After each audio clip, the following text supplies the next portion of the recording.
Welcome back, Daydreamer, to another episode in the Zagok series where we're going to end with a diorama and a really, really cool lighting effect that maybe you haven't seen before. Today we're going to tackle weathering.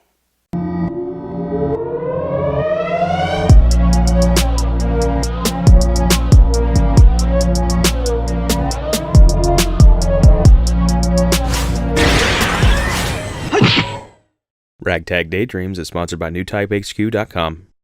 Okay, so I have promised for a while different techniques that I'm going to use for the laser coming out of the hand, and I actually received that in the mail today. So to give you an example of what I'm talking about, this is EL wire. It's an electroluminescent wire, and it has a little cap on this end, but it's just a coil of wire. And hopefully you can see it in the lights that I have here. If not, I'll turn them down. And you see that it's blinking. Okay, let me turn off some of these lights, and I will show you better. So I've turned off my front light there, so I don't have anything else going on here. Very, very dim.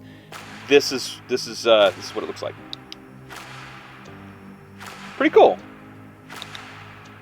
Yeah, so it will blink, and then it'll blink faster if I move it to the other setting, or it'll just be off. But this is how we're going to have it, and essentially I will run this to the bottom of the kit, the bottom of the diorama. When it's done, I'll run it through the GM in a straight line, and to the arm, the hand shooting the laser. That's what I'll glue this little tip to inside that hand, and I'll just run it straight, and it should look like a glowing laser beam. Hopefully. Maybe. I hope. I really, really hope. So, electroluminescent wire. And if you're wondering, it's actually really easy to buy that kind of stuff on Amazon. If you're Prime member, free shipping. So you can't really beat that. That's pretty good. So maybe check them out sometimes, but don't hold your breath on getting a good deal through them. Speaking of a good deal, don't forget to check out our sponsor, NewTypeHQ, for deals on kits and for tools. And I didn't get this tool through NewType because it was a little difficult to find at first, and then I found a lot of different varieties. But essentially what this is, it is a fountain pen, like an inkwell fountain pen. But it has a very large grip that I like, and it's very, very sharp, okay? And what I can do with this, and what I enjoy doing with this, I use that as a applicator for the Tamiya panel wash. So instead of an inkwell, I'll just put it right into this as if that's the inkwell, and then I can go through the panel lines, and it ends up making it a little bit easier depending on what kit you're working on or what spots you're trying to hit.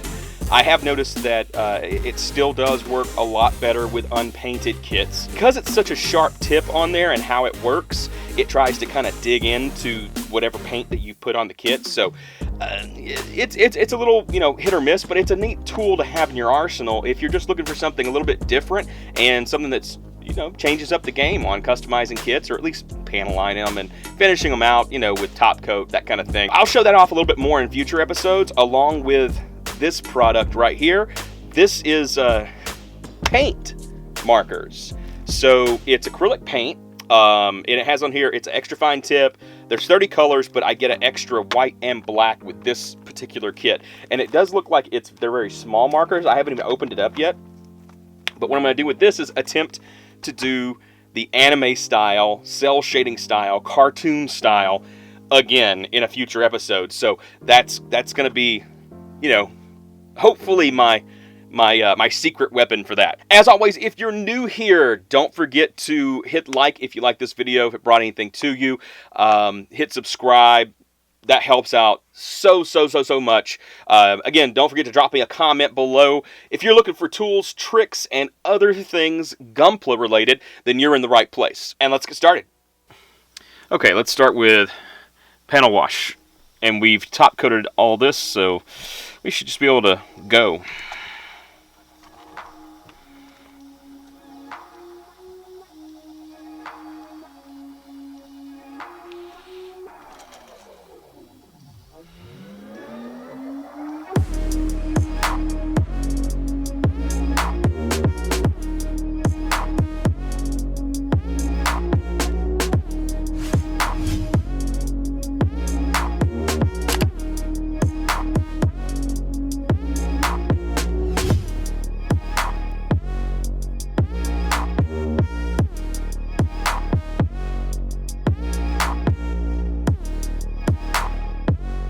we're going to rub through some of this paint because I am noticing that it's coming up a little bit, just to show some wear and tear.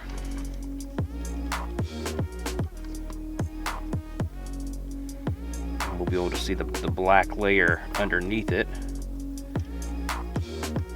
Works kind of like a chipping medium, just like that. Got some on the head here. Do some on this top shoulder a little bit.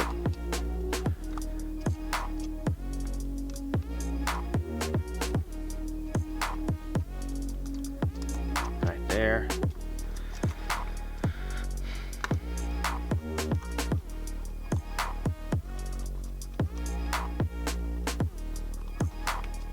Right there. Okay. And we can go back through and use our paints to clarify those areas. Any spots that looks like we should be able to put a little bit more of that primer or dark gray kind of color, we'll do that.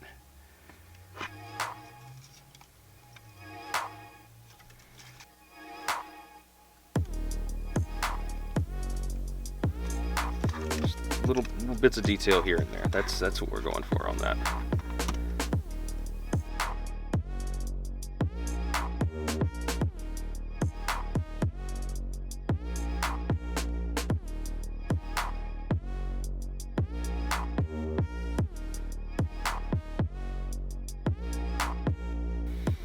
The primer might be showing through a little bit.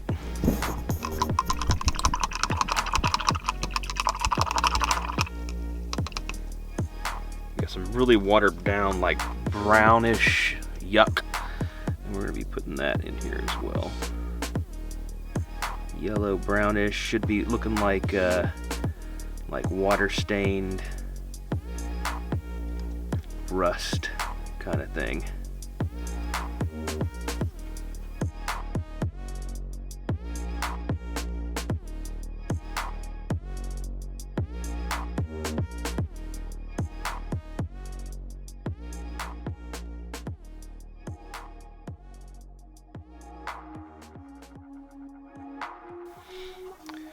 Go back in, and once we've got the old stuff on, we're going to make the new stuff a little more prevalent.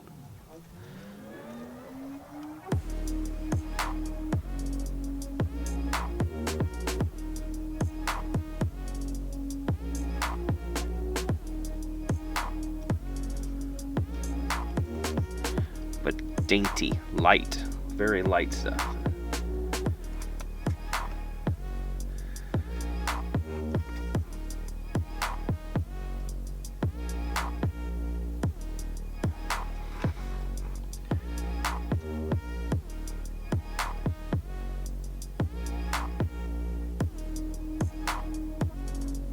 Very, very light.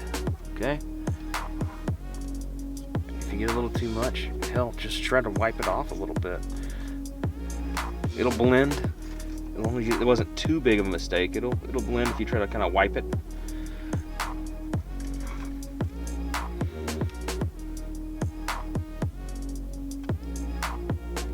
Just like that, and it leaves a little bit of a streak right there, and that's it. That's all you're really wanting. Okay, streak, see there? Just a little chip out right there, that's fine.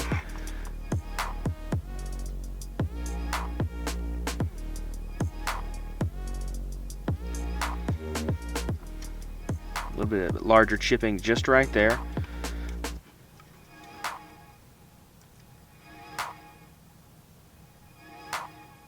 Larger portion just right there.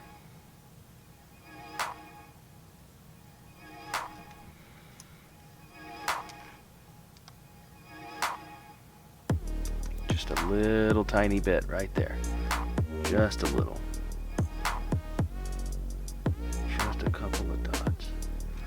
That's all that takes right there. Alright. Just smear that over, and then it looks a little, I think it looks a little bit better. Actually, can't take a little bit of that out. Yeah, rubbing that off a little bit, that looks pretty good. That looks pretty good right there.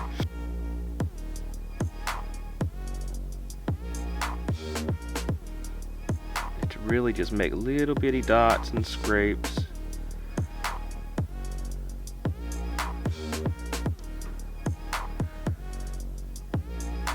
That's what kind of game it is. Really just fine game. Just like that. Try to make them look a little random when you can. Sometimes damage isn't just random, sometimes it's very precise, and that's fine to do things that way.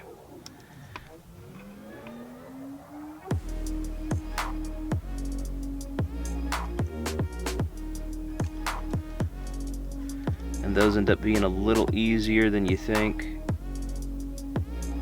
You just barely have to touch them. That corner can be a little more beat up, that's fine. Corners catch on things.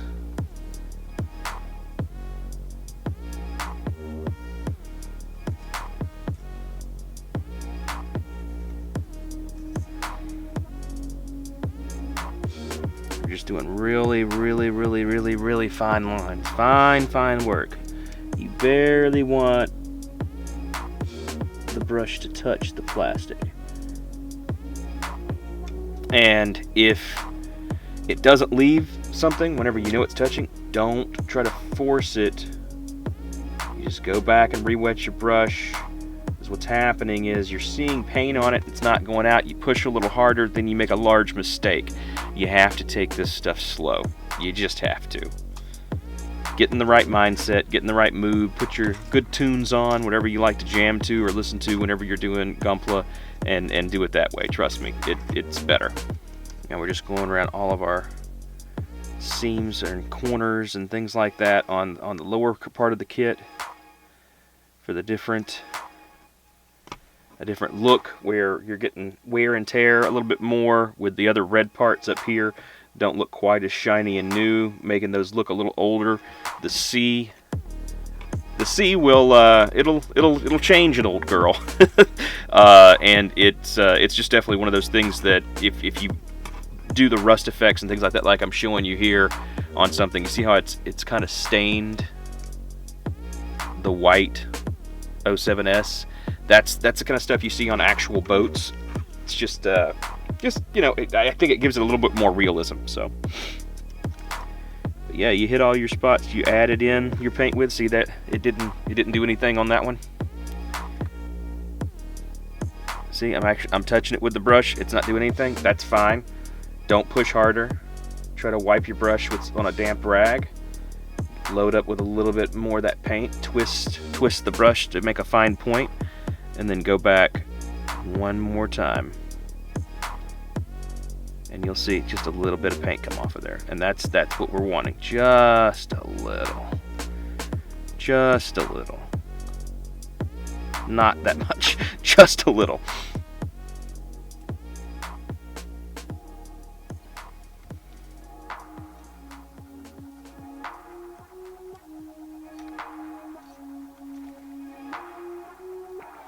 The good news with this stuff, if you're using properly or even close to properly thin paints,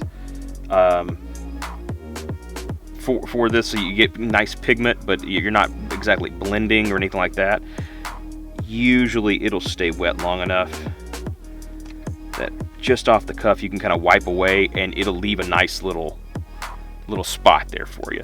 So, oh, almost missed the spot back here.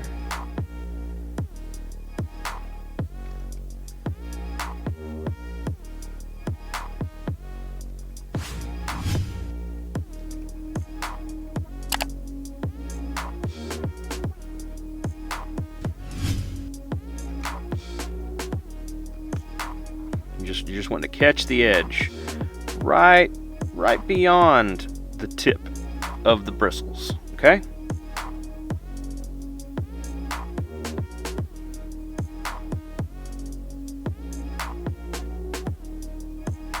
All right, and then you get not necessarily a dotted line, okay?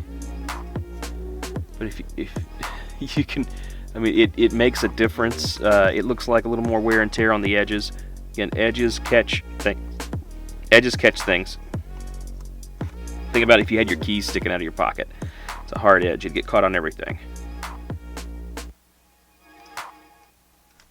Just like that. That's all we're looking for. Okay, on the stuff that is going to be underwater, basically waist down, I'm not doing anything with that stuff right now because it's going to be underwater. I don't want to put a lot of detail into that if it's not going to be seen. Now, break out some Tamiya Weathering Master, and I suggest you get some of these hobby Q-tip kind of things, swabs, only because the cotton or whatever they use, I think it's still cotton, is very tightly wound on the end, and so it won't leave little strings of cotton behind. The one that's in the little thing that's in here is kind of trash, depending on what you're doing with it. And stuff like this, I'd just rather use this.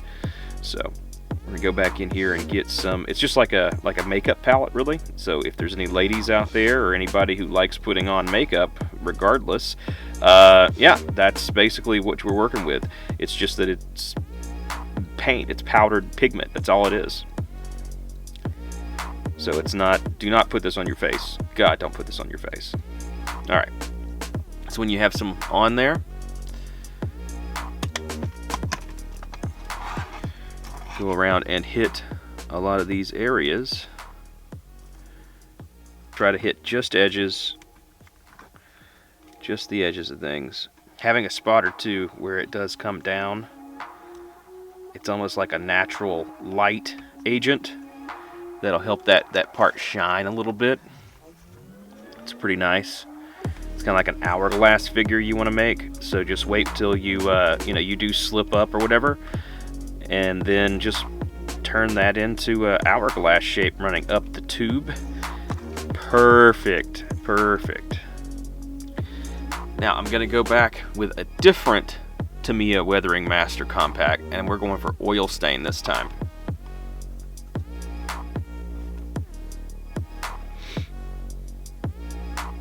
And if some of that metallic is still left behind, it's okay. If you happen to rub some of that out while you're doing the oil stain, this stuff will pretty much cover everything when you go back over it. Okay. So this is stuff that we want to make sure is coming anywhere there's a port or an entry, basically everywhere that we also used the rust compound, which that rust, watered down rust solution, what I actually used to make that, oops. Oh no, he's coming apart again. All right, get on there, there you go. What I used to make that rust solution, I'll actually show you. I don't think I showed you that before. A mix of Hull Red from Tamiya with a little bit of gold yellow from Vallejo Game Air. That's what that was. Just mixed it until it looked kind of poopy. I'll show you the mix right here. Okay, this is it. This is all our silver over here. I know it looks white in the light, but it's silver.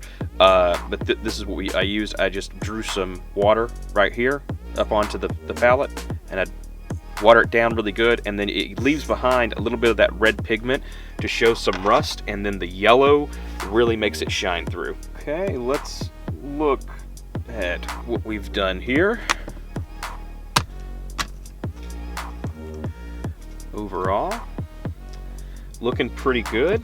Make sure after our weathering and manhandling of this thing that the lights are still going to come on.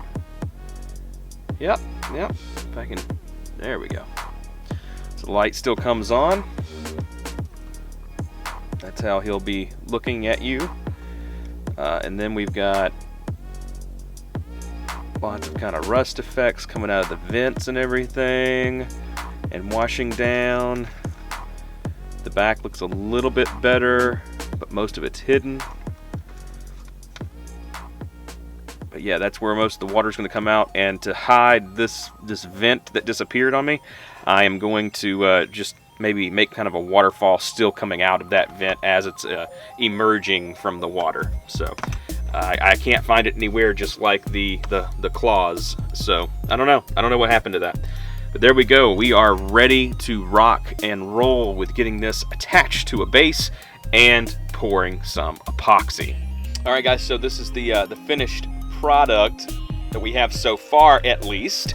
And I really hope that you got something out of the weathering portion of that. I know that there's a lot of steps. Okay, I know that there's a lot of steps in there, but I have found that if I layer a lot of things on top of one another, at the scale that this is, and if I stay pretty true to scale on the details that I'm putting on there, the layering helps make it look more believable.